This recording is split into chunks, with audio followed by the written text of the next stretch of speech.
వినేవాడుంటే చెప్పేవాడు చెలగిపోతాడని అమిత్ షాను చూసినప్పుడు అనిపిస్తుంది. తన 3 రోజుల తెలంగాణ రాష్ట్ర పర్యటనలో కేంద్రం నుంచి తెలంగాణకు వచ్చింది ₹1,00,000 కోట్లు అంటూ ఉదరగొట్టేసిన అమిత్ షా తాజాగా ఏపీ గడ్డ మీద కాలు పెట్టిన తర్వాత ఏపీ లెక్క చెప్పుకొచ్చారు. గడిచిన 3 ఏళ్ల వ్యవధిలో మోడీ సర్కారు ఏపీకి అందించిన సాయం 1.75 లక్షల కోట్లను లెక్క చెప్పారు. రాష్ట్రానికి ఎన్నో కేంద్ర ప్రభుత్వ రంగ సంస్థలు ఇచ్చిందన్న ఆయన హోదా మాట విభజన చట్టంలో లేదనేశారు. అయినప్పటికీ బీజేపీ మీద వేలెత్తి చూపిస్తున్నారన్న ఆయన హోదా వల్ల కలిగే ప్రయోజనాల కంటే ₹1 కూడా తగ్గకుండా కేంద్రం ప్రత్యేక ప్యాకేజీ ద్వారా ఆర్థిక సహాయం చేసిందన్నారు. కేంద్రంలో మోడీ పవర్ లోకి వచ్చాక 3 ఏళ్లలో 106 పథకాల్ని ప్రవేశపెట్టారని ఏపీకి భారీ మొత్తంలో ఆర్థిక సహాయం చేశారన్నారు. ఈసారి మోడీ ఏపీకి వచ్చినప్పుడు ఘనంగా స్వాగతం పలికి ఆయన రుణం తీర్చుకోవాలన్నట్లుగా మాట్లాడారు. పార్టీని బలోపేతం చేసే విషయం మీద నేతలకు దిశానిర్దేశం చేసిన ఆయన విజయవాడకు సంబంధించిన ఒక ఆసక్తికరమైన ముచ్చట చెప్పుకొచ్చారు. విజయవాడ ప్రాంతంలోని అర్జునుడికి శివుడు పశుపత్రాన్ని అందించినట్లుగా చరిత్ర ఉందని,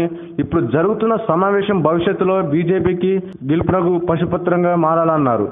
దక్షిణాది రాష్ట్రాల్లో బీజేపీ పగ వేసేందుకు ఏపీ ఇంట్రో డోర్ కావాలన్న ఆయన ఆగస్టులో రాష్ట్రానికి మరోమారు వస్తానని, అప్పటికీ ప్రతి బూత్ స్థాయిలో పార్టీ నిర్మాణం పూర్తి కావాలని చెప్పారు. అన్ని మాటలు బాగానే ఉన్నాయి, కానీ ఏపీ రాష్ట్రానికి 3 ఏళ్ల వ్యవధిలో ఇచ్చిన 1.75 లక్షల కోట్లు లెక్క కాస్త వివరంగా చెబితే బాగుంటుంది. ఇదే సమయంలో ఏపీ ముఖ్యమంత్రి చంద్రబాబును ప్రశ్నించవలసిన అంశాలు కూడా ఉన్నాయి. అమిత్ షా చెప్పినట్లు కేంద్రం నుంచి ఏపీకి 1.75 కోట్లు అందాయా?